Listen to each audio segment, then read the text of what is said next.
All right, folks, let's go ahead and get started. I have 3:02, and I don't want to keep our guest today waiting too much longer, so I will go ahead and get us started. I'm Brent Christensen with the Greensboro Chamber of Commerce. Again, welcome to our daily action calls. It is Friday. We've made it through another week that seems like a month, but we have made it. And today is the day when we have started to see applications being taken for the Paycheck Protection Program. Our guest will talk a little bit about that. I can tell you that those of y'all who were listening in yesterday who heard Derek Ellington join us, Derek sent me a text just a little bit ago that said, since 8 a.m., when their applications went live, they have processed 60,000 applications worth $6 billion. So the application process has begun and is going strong. And so we wanted to make sure that we got everyone totally understanding what is going on with the CARES Act. Yesterday, we talked very specifically a lot about the PPP, the Paycheck Protection Program. And so we wanted to back up just a little bit right now and talk about just in general the CARES Act, the major provisions, the implementation, and as you can see on your screen, the resources that are available. So thank you for joining us. You can follow us on social media, on Facebook, Twitter, and Instagram at GSO Chamber for the latest information. We'll also be sending out these daily emails to our members and recording the call with any relevant links. We'll include that in the email. And if you're not a member and you're on this call, all links to the resources and the recordings will be on our website at greensboro.org/COVID-19. Two more reminders before we get started. Please fill out your census forms while you're home. The accurate count on that means extra funding for our community. Obviously, we're going to need that when we get to the other side of this, but make sure that you're filling that out.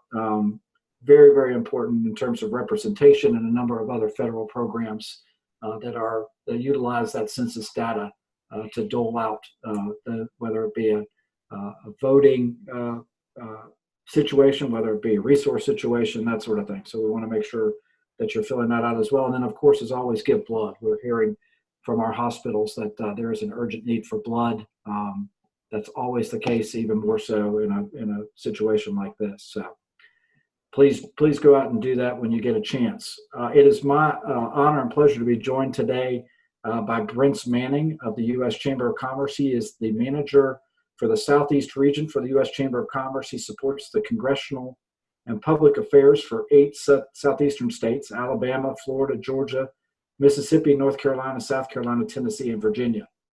The mission of that Southeastern Regional Office is to develop and maintain the region's legislative, political, and grassroots resources to achieve the U.S. Chamber's public policy goals. Before joining the U.S. Chamber, he was the manager of government affairs for the Jacksonville Chamber in Jacksonville, Florida.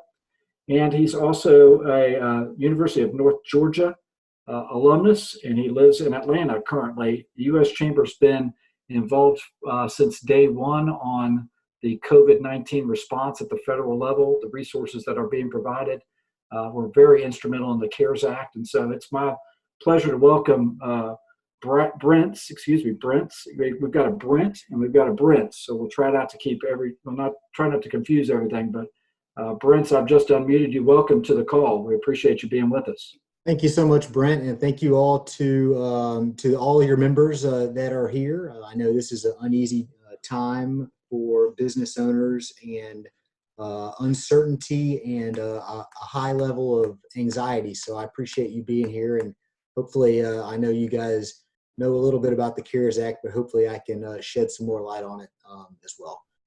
So just to give you an idea of the scale of this, this is a $2 billion package. Trillion, 2 trillion, just under 10% of our regular GDP in this country. This package was designed to be robust because the idea is that this is the bridge that helps us avoid a prolonged recession and downturn, and allows that once regular commerce can begin resuming, we can get back to normal, a sense of normalcy. Next slide, please. So in addition to the $2 trillion face value of the deal, because some of the funds can be used by the Federal Reserve. It can be leveraged to provide an additional $4 trillion in support for the economy. We'll talk a little bit about the individual provisions. Perhaps most important, the automatic payments that the federal government is making to individual taxpayers. They will begin the process of direct depositing these funds to taxpayers across the country. The amount is $1,200 per individual, $2,400 for joint returns, plus $500 per child. And it begins to phase out for incomes above $75,000 for individuals and $150,000 in joint income. We already know, as you saw last week, over 3 million initial unemployment claims. And as much as we can do to support business, we're going to see a rise in unemployment regardless. And so this bill includes some fairly robust expansions of unemployment benefits. Most importantly, most restrictions on eligibility for unemployment. Remember, if you go through unemployment, applying for assistance, there are all these qualifications about how long you were employed, how long you've been unemployed, how long you have to wait, etc. Those eligibility requirements have been amended as it's related to the coronavirus. In addition, the federal government is providing another $600 on top of the regular state benefits through July the 31st. States simply have to agree to accept this additional benefit for their residents. And I'd be shocked if a single state declined. I know there are a lot of questions about whether or not individuals will remain on unemployment, particularly given this enhanced benefit. So it's important to remember that eligibility ends when an individual can return to work. So if an employer is reopening and calling employees back, and that employee is available to work but chooses not to, their individual eligibility ends. How do you access this? So this still goes through your state unemployment office, not the federal government. So nothing has changed on that front. It's still through the state. Okay, let's move on to the major provisions for employers. So let's talk about this. We've really broken them down into three groups: the provisions that are available for all employers, the provisions available for larger employers, and then small business, self-employed, independent contractors, and nonprofits, which is where we'll spend the bulk of our time today. We'll start with the provisions that are available for all employees, which will be on the next slide, please. The first is the payroll tax provision for employers who pay payroll taxes. So think about this. Everyone who's writing a check to their employees, after you write that check, you normally write another check to the federal government covering the payroll taxes for both the employee and the employer side. Under this bill, an employer may choose to delay their payment of their payroll. Got somebody doing a presentation here. So under this bill, an employer may choose to delay their payment of their portion of the payroll taxes, which is 6.2% of Social Muted Security again. funds. They can delay, I'm unmuted. They can delay paying that between now and January 1st, 2021. If they choose to delay that, they have to pay 50% of the accumulated amounts that they would have owed by December 31st, 2021, and the other 50% by December 31st, 2022. There is an important caveat here. This is generally available to all employers except if you have a loan forgiven under the Paycheck Protection Program, which is the small business loan program that I'm going to touch on here in a minute. Other taxes that are important: net operating losses, or NOLs. If you have a business that has an operating loss and you want to be able to use that against prior taxes paid, now operating losses are expanded from 2018, 2019, and 2020. and generally can be carried back 5 years. It also applies to pass-throughs and sole proprietors. If you're a business, this is primarily for corporations that have AMT credits. You can accelerate the recovery of those. You also have the opportunity to increase your interest deductibility from 2019 and 2020, and importantly for restaurants and retail establishments who in the past couple of years may have made investments into their property. They can accelerate the recovery of that. All of these provisions are centered really on one idea, to improve the liquidity for employers. At the moment, when employers have no revenue coming in, it's difficult to pay the bills, and all of these provisions give employers greater access to liquidity. It's not, think of it this way, it's not so much about reducing overall taxes as it is timing. Giving employers more access to the cash that they have today to be able to pay their employees. Another provision that's available to all employers is the Employee Retention Credit. Now, this was a late addition to the bill. It was not in the early versions, so it hasn't been getting a ton of attention. The retention credit generally applies to all employers. We're talking about businesses, but also nonprofits, for example, who are fully or partially shut down as a result of the coronavirus, or have a 50% drop in their gross receipts in a quarter, and they're eligible for this until those gross receipts get back up to 80% of their prior year's amounts. So this is designed to help employers who've shut down or lost revenue, but who continue to pay their employees. How much is the tax credit worth? It is 50% of the wages paid by the employer up to $10,000 per employee. That's a fully refundable tax credit. So think about it as a $5,000 tax credit available to the employer. There are special rules for employers with more than 100 employees and employers with less than 100 employees. If you have more than 100 employees, the benefit only applies to employees who you are paying but are not providing services. So if you think about your business is shut down, you've had this drop in revenue, your employee is not working, they're not teleworking, but you can continue to pay them, you can access this credit as a benefit in recognition of the fact that you are in fact paying them. If you have 100 or less employees, the requirement that they not be providing services does not apply. It's available to all the employees you pay during the eligible period. That period being when you're shut down or have this quarter with a drop in gross receipts relative to the prior year.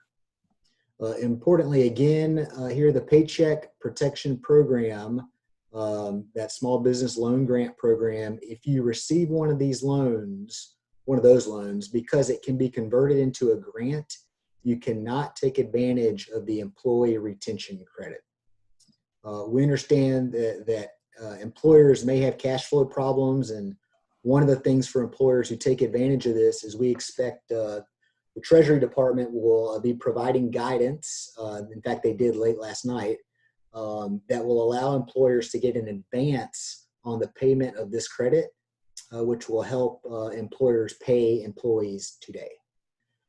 Okay, moving on to the mid-size and large employers. This bill includes in total $500 billion to the Treasury Department to support loans, loan guarantees, and Federal Reserve credit facilities. Federal Reserve credit facilities, you may have read about them or remember them. These are things the Federal Reserve creates, for example, to support commercial money market funds. They do these as a regular course of business when we have a financial crisis. They were used robustly and pretty frequently in 2008. So $454 billion of that $500 billion is directly for businesses at large.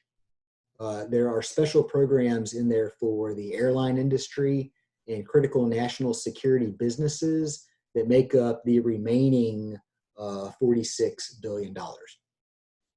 We expect in the coming days, we will see the Federal Reserve issue more guidance about these credit facilities and actually launch them, including the terms and conditions. This will not be a situation where the company goes directly to the Treasury Department or the Federal Reserve. Instead, what the Federal Reserve is doing is supporting financial institutions in the U.S.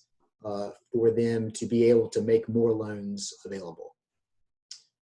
There are some restrictions to go along. They go along with this in exchange for accepting the benefit that could include stock buybacks by the company and limits on increasing executive compensation, for example.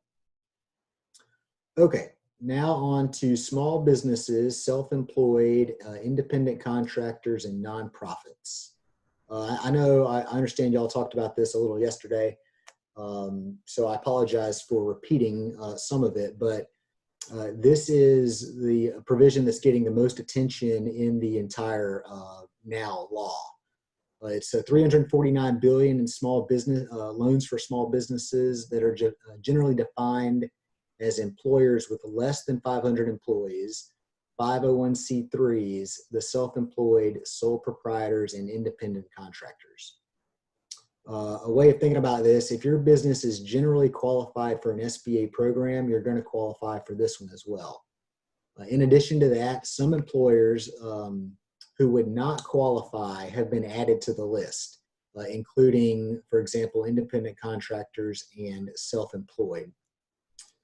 It also includes restaurants and hotel businesses who would otherwise be ineligible because if you add up all their locations, they're way more than 500 employees. Under this bill, it says we're going to judge you in the accommodation and in the food service business on a per location basis. So please don't automatically assume because you're not eligible for a regular SBA program that you're not eligible for this program either. How much can you borrow? You can borrow up to 2.5 months of your average payroll expenses. There's a formula to calculate that. And once you get that, you multiply it by 2.5. But the loan cannot exceed $10 million. You will not go to the SBA. You will go to your local and national lenders who y'all already know. Lenders who are already SBA 7A lenders and participate in that program are automatically qualified to provide these loans. In addition, the Treasury Secretary is giving authority to additional lenders as well. And I think that was coming out today. I have not seen the list. Maybe Brent has a list of local lenders. So you're going to see that. I mean, this is a general loan. It's backed 100% by the federal government. So I expect it should not be too difficult to get this loan. There are very minimal requirements as far as underwriting these loans. There's no collateral required, no personal guarantee required, and the unique feature of this loan is that it can convert into grants based on what the borrower spends money on. The way the bill is laid out, it looks at the 8 weeks of your expenses after the date of origin of the loan, origination of the loan, I should say.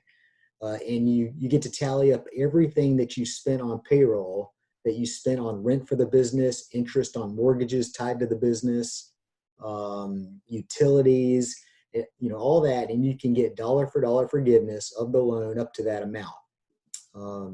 There are some conditions. Your loan forgiveness is reduced proportionately if you reduce the number of FTEs that you had relative to a benchmark period, either the year before, all of 2019, or the first 2 months of this year. So the loan forgiveness is also reduced if you reduce wages for employees making less than $100,000 by more than 25%. A quick note on the $100,000. In calculating your payroll expenses, you get to count the first $100,000 you paid an employee, but nothing beyond that. This is really targeted at those middle income earners. Employers can also avoid a reduction in the forgiveness if they bring back employees and restore their wages by June the 30th of this year. So let's see, if you think about it, you've laid off employees or reduced wages, this is going to help get you through that. If you made this is a little in the weeds, so if I lose you, I'm sorry. If you've made those reductions between February the 15th and April the 26th of this year, you'll need to restore those workers or bring them back up to their previous wages by June the 30th in order for your loan to be forgiven as a grant. Additionally, after April the 26th, you cannot make any changes to your number of employees or wages until after June the 30th to be forgiven. Now, if you laid off an employee or reduced hours before February 15th, you do not have to restore them to qualify for forgiveness. We often get asked, what if the business is shut down, or if you're in a state where the governor has said you need to close. That does not matter for this purpose. What the loan looks at, and the main goal of the bill is, after taking the loan, are you paying your employees? The federal government wants people to stay employed, and they want those paychecks to keep going through the system. On the next slide, you can learn a little bit more about what we've been doing, and I actually encourage you to check out, there's a link. It's a 4-page document that tells you basically, am I eligible? Will help you get through the process of, am I eligible? What will lenders be looking for? How much can I borrow? And when will my loan be forgiven? I encourage you to check that out. I find it very beneficial. In calculating the payroll costs, it talks about not only wages, but employees that rely on tips, and vacation, family, medical, sick leave, all that. So it's a pretty good document. All right.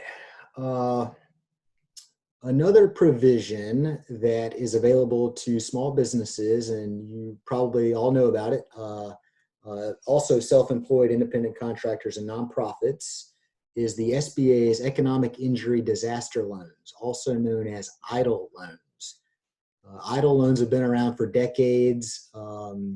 If you've ever had a business affected by a hurricane or tornado, for example, you may have applied for and received an EIDL loan.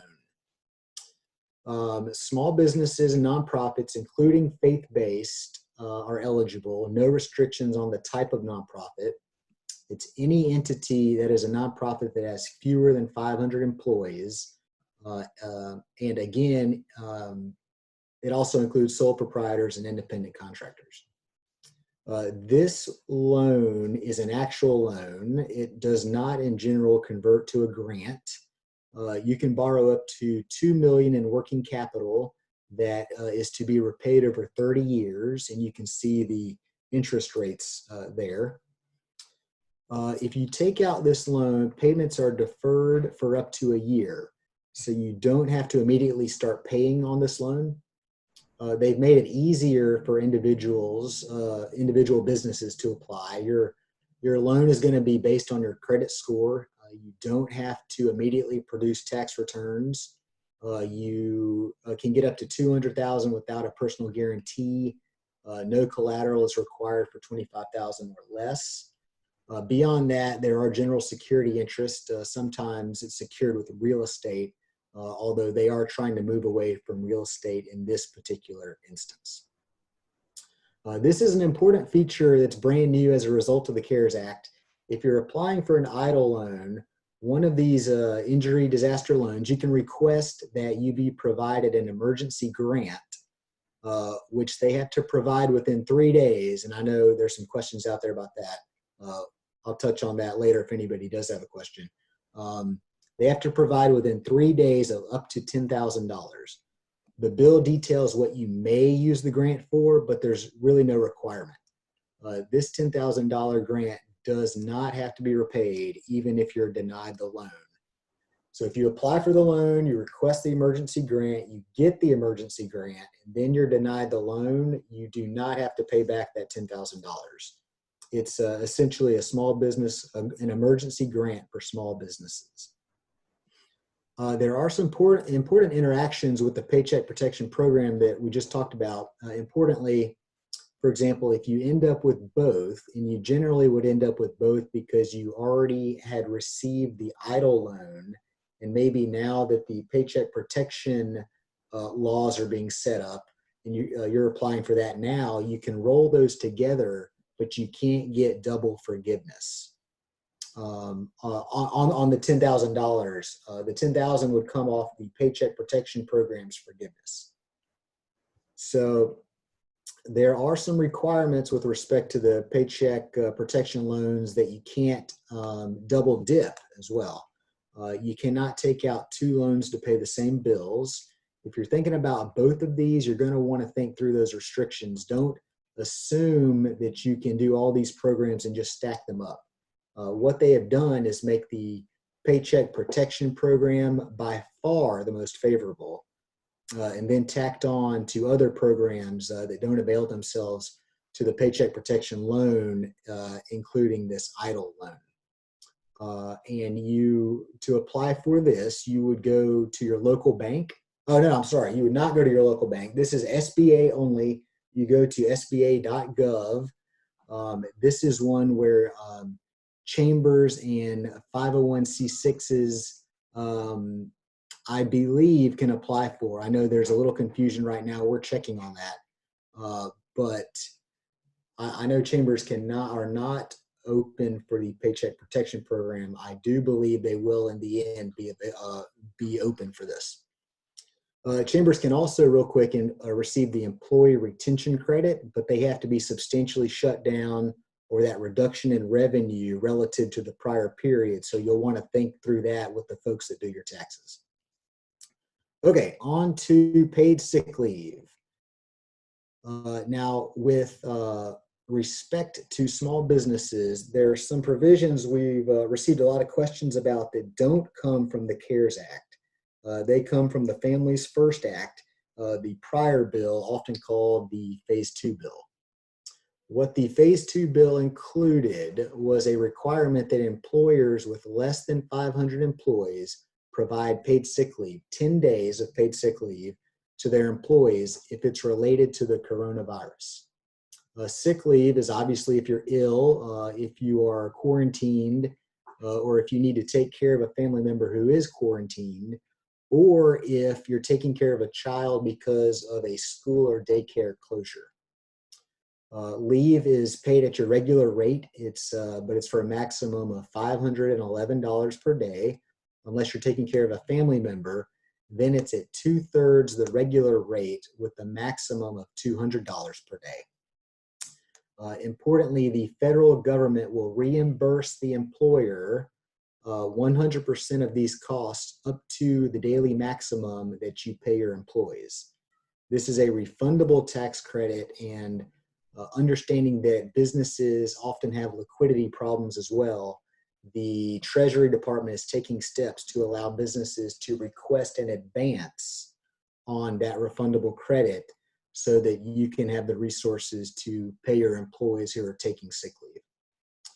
This is obviously in addition to what the employer already provides, including what you provide pursuant to state or local law. There are a lot of questions out there about businesses with fewer than 50 employees being exempt. The law does not provide, the law does provide that an employer may be exempt, but they can only be exempt with respect to leave that's tied to caring for a child if a school or daycare is closed, and only to the extent that if providing the leave threatens the viability of the business. If you think this applies to you, I encourage you to check out the Department of Labor's website. They post guidelines on there that can explain this further, and I imagine would be helpful to a lot of businesses out there. Finally, paid sick leave is not generally available for an employee where they can telework. That only applies if the employee is taking care of, for example, a child, and they can also telework by staggering or changing their hours. Okay, on to FMLA. The bill also, phase 2 bill also included paid family leave, which is FMLA, which is the Family Medical Leave Act. It is sorry, my dog is annoying me. It's a law that generally allows for 12 weeks of unpaid leave. What the phase 2 bill did say was that employers with less than 500 employees, they are required to provide up to 10 weeks of paid family leave if the employee needs to take care of a child due to the school or childcare closure caused by the coronavirus. That's the only reason for this extended leave. When you think about the interaction between this and the sick leave, an employee would take the 10 days of sick leave first and then be eligible for the 10 weeks of paid leave. Here, paid again, leave is paid at 2/3 the regular rate, a maximum of $200 a day, $10,000 in the aggregate.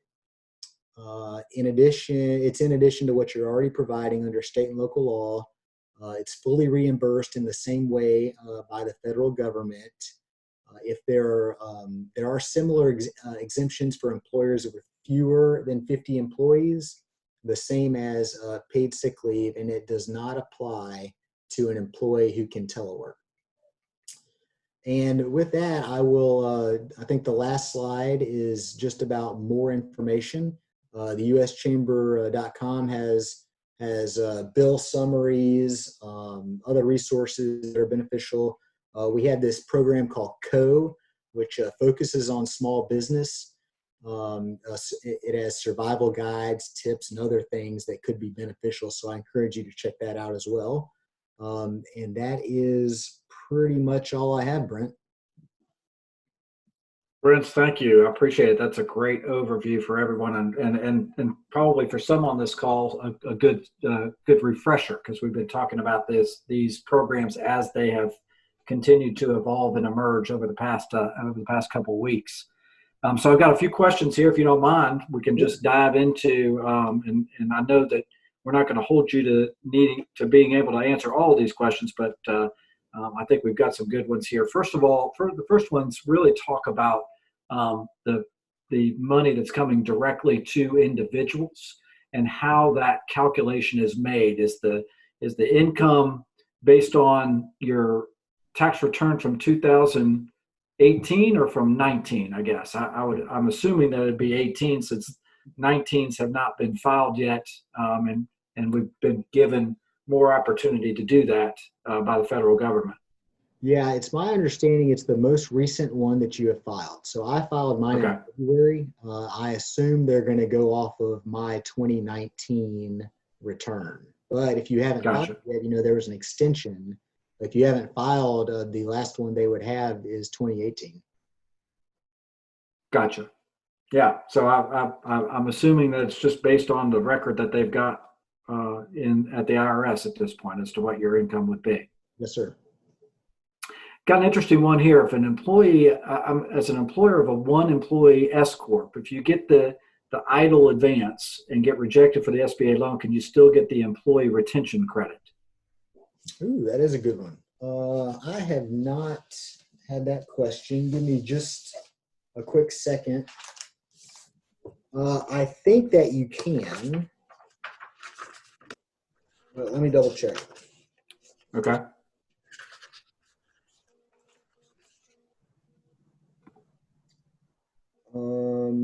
Yes, you can. Okay, good. That's a really easy answer. And here's another one. If an employer cannot bring back all of their employees, would they still qualify for unemployment benefits under the CARES Act? If they are going for the Paycheck Protection Program? Yeah. So if you're bringing some back, but not all of them, I'm assuming the question is, well, the ones that you can't bring back they're still eligible for unemployment under the CARES Act, correct? I believe so. Yes, sir. Yeah. Yeah. So I think this one goes back to, again, those individual payments that are being made through the CARES Act. Is there an age restriction for children, 16, 17, 18? I'm assuming that that's just based on a minor dependent, is what the per child money would be for. Yeah, that's right. I think dependents are counted as children. Gotcha. Here's an interesting one, and one that's kind of come up in some discussions today, Brince, and you may or may not know. Have the detail on this. Is very technical in terms of the affiliation rule, and I think there are a lot of, especially local entrepreneurs who have investments from either angel investors or some venture capital or that sort of thing. In this affiliation rule, that if you have money that's been invested in your company, from a particular entity that also has it invested in several other companies, that affiliation rule may require you to include all those other companies in terms of your employment count, and therefore make you ineligible for this, for the payment protection plan. Are you hearing any concerns about that, and any thoughts on how that might be addressed? I have not heard any. This has not been brought up to me yet, but I did just do a quick search, and there are some things out there about it. I don't know enough about that. I apologize, but No worries. I can try to track down the answer. In fact, like anything I can answer, please send me, and I will Okay. track down the answer. For that Yeah, one, that's I just that don't. one's a, yeah, we've had some discussions with our entrepreneurial community, and that one seems to be a pretty interesting discussion. And so we'll hopefully get you to go and get us some answers on that one. And again, if we can make a difference in trying to articulate what we're seeing could be a major issue, we'd be happy to help you with that as well. Sure. Thank you. I think you answered this, but just for everybody's sake, and it's probably also addressed in your 4-page document. What's the best way to calculate monthly payroll? Do you take the entire salary from all of 2019 and then divide by 12? Yeah. Is that the easiest way to do that? Well, there are a couple of ways, and it is on that document.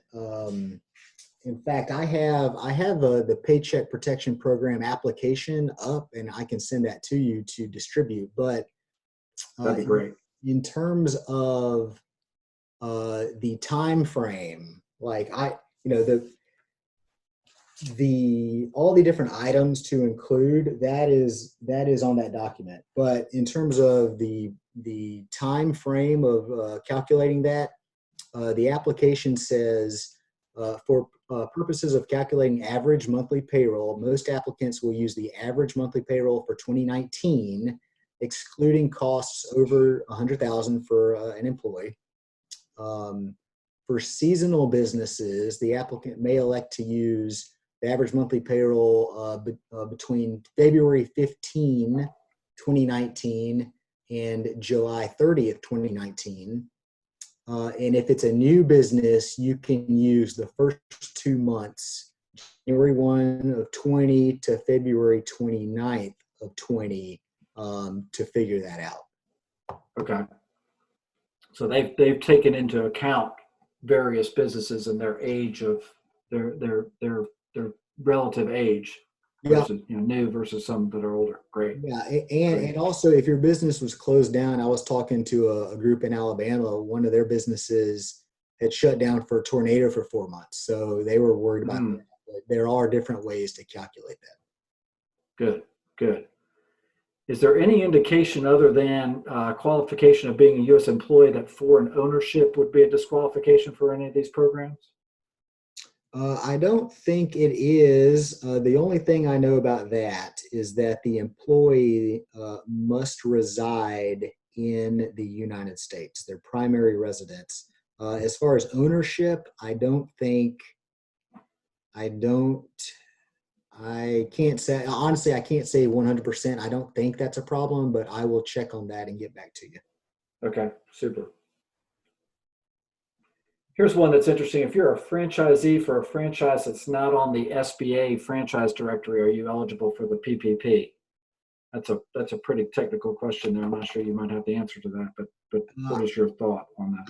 I think you are, because they expanded the lists. And remember, they are now judging, like, all of Hilton can't, ordinarily would not be eligible, but now they're doing more on a case-by-case basis, on a location-by-location basis. So I think that in this situation, you would be eligible for the PPP. Gotcha. Good. Here's one that's about unemployment, and I think we may need to refer this person to the Department of Labor, or to maybe to the local one, but very interesting situation. Can an individual qualify for unemployment if they put in 2-week notice at one job to take another job? So now they're off the payroll with one, and their second job, it keeps extending the start date due to COVID-19, right? So they were getting ready to start a new job. That job is now continues to be extended. For instance, the original start date was March 30th, and now indefinite. What are your thoughts on that? That may be one we need to send on to Department of Labor. Well, DOL would have they know much more than I, but I would think that until that start date actually arrives, you should be able to apply for unemployment and get those additional benefits.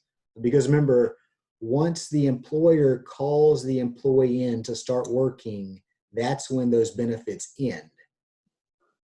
Gotcha. It's my understanding, as long as you're waiting for that start date, you are eligible for the unemployment benefits. You talked about this in your presentation, but it sounds like we need a little bit of a clarification for the $10,000 emergency grant from the SBA disaster loan. What are the restrictions on what those funds can be used for? What is the intention for companies to be using those funds for? Yeah, let me see. It's generally, I have this somewhere. I don't know if it was in the presentation or not. It's generally for payroll, for in fact, actually, there are no restrictions. I mean, there are guidelines as to what to use it for, but there really, honestly, is no restriction on that emergency $10,000 grant. Gotcha. So that's something that I think a lot of businesses are going to want to explore. And of course, as you said, you can't get $10,000 from that and then stack it with the PPP. Yeah, it's going to be taken off of your PPP if you've done that program and then apply for PPP, right? Yeah. So one thing that I would tell your members is that PPP is by far the better deal if you can get it. I mean, if you spend the money the right way, you're getting free money. Now, that is not the case with the EIDL loans, except that initial $10,000 that you may get. But the main part of the EIDL loan is a loan. I mean, it does not convert into a grant. So the way the bill was written, they want people to take advantage of the Paycheck Protection Program first, and then look elsewhere as a backup. Gotcha. And so here's my own question in this. So say I'm a restaurant, I have shut down, or any business that has shut down. I'm going to stay shut down, even though I'm going to apply for PPP. I'm going to bring everybody back on payroll for those 8 weeks so that I can get that money forgiven. I don't have to open still at that point, right? I can still stay closed, but still apply, and if I do things right, still have that money for that loan forgiven, correct? Yes, absolutely. 100%. That is the goal, really, of the bill. It's whether your doors are open or not, it's to get the money to your employees, whether they're working or not. Right. Same thing with the idle loan. I've got a great question here. Is for that $10,000, do you have to maintain any level of employment? What are the requirements there? If you get an idle loan, is there an employment level requirement in that? No, I don't believe there is. There's not for the emergency grant, and I don't believe there is for a traditional idle loan either. Gotcha. Now, Very good. to be honest, I mean, if you're looking at either of these or any of these, you're going to want to talk to your lenders first and foremost, and also the SBA. Do y'all have a pretty good SBDC office there? We do. Yeah. We've got the links to those offices on our webpage that's devoted to COVID-19, so people can go find those as well. Yeah, definitely talk to those. I mean, don't listen. Like, don't take my advice. I'm just a poor old lobbyist, but you definitely want to talk to the experts. Run the numbers several different ways, before you jump into anything. Okay. Another very similar question to the previous question. I had a recent employee retire, and they were about to rehire a new employee. Would they be eligible? And I'm trying to figure out would they be eligible, I would assume, for unemployment at that point. And I assume that the answer is very similar to the previous question. Yes, they would be eligible. In relation to the new employee, yes. Correct. They were about to rehire, about to hire a new employee, did not hire them. Yeah, no, that employee can file for unemployment, and that should not affect the business's calculation in that, getting dinged by that equation. Right. Got it. One more question from me that I want you to help me put some things to rest, because the rumor mill always runs strong in these times when things are moving very quickly.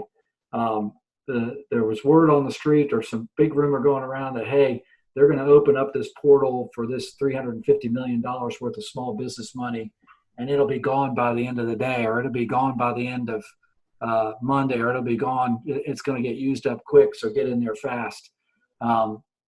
What are your thoughts on that? Is this $350 million enough?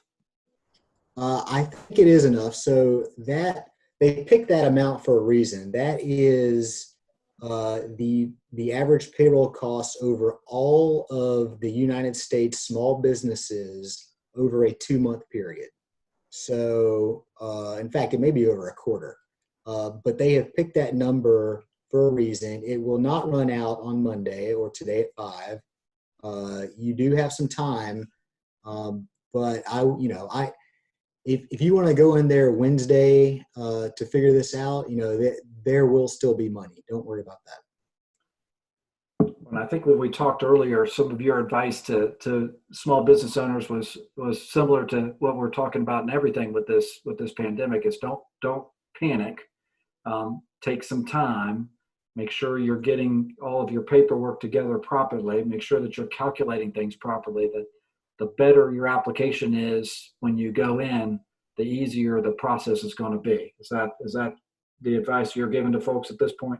It is, yes. Know what you're getting into. Know what you have to do on the back end to get it forgiven. If you are going the PPP route, you need to spend this weekend, the next few days, and really think about it. And again, run through the numbers before you jump into anything. Don't leave this meeting and go straight to your lender without doing that. Very good. That's great advice. Super advice. Brince, I can't thank you enough. This has been one of our longest calls to date. I think that's because it's been filled with a lot of great information.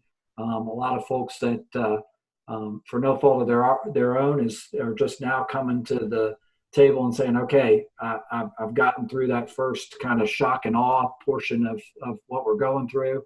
I'm ready to dig in for the next phase of this, and I'm ready to see what I can get out of the federal government to help me through that. And that's exactly what these funds and what these resources are meant to do. So thank you for laying it all out there for us, for asking for answering some really good questions. And we'll follow up with you on those couple that we couldn't get we couldn't get answers to, and make sure that we include those in email form and on our website for those who asked the question and we couldn't get the answers to. Yep, sounds great. Looking forward to getting those questions, and I'll get them back to you as soon as I can. Brince, we appreciate your time very much. Thank you. Thank you to the U.S. Chamber for everything that you're doing for us. Folks, it is Friday, almost 4 o'clock, and then almost 5 o'clock as well. So have a great rest of your Friday. Have a great weekend. We'll talk again on Monday, and we'll have some more talk about some programs available for small business out there on a local level. And we're also working to see if we can't get somebody from Cone Health to talk a little bit about the situation in terms of community health right now in the Greensboro area. So we're going to have another great opportunity on Monday to get together at 3. Until then, I hope everybody has a great weekend. Brince, have a great weekend. Enjoy yourself. And again, thanks for everything. Thank you so much. See y'all. Take care, everyone. Have a great weekend. Bye now.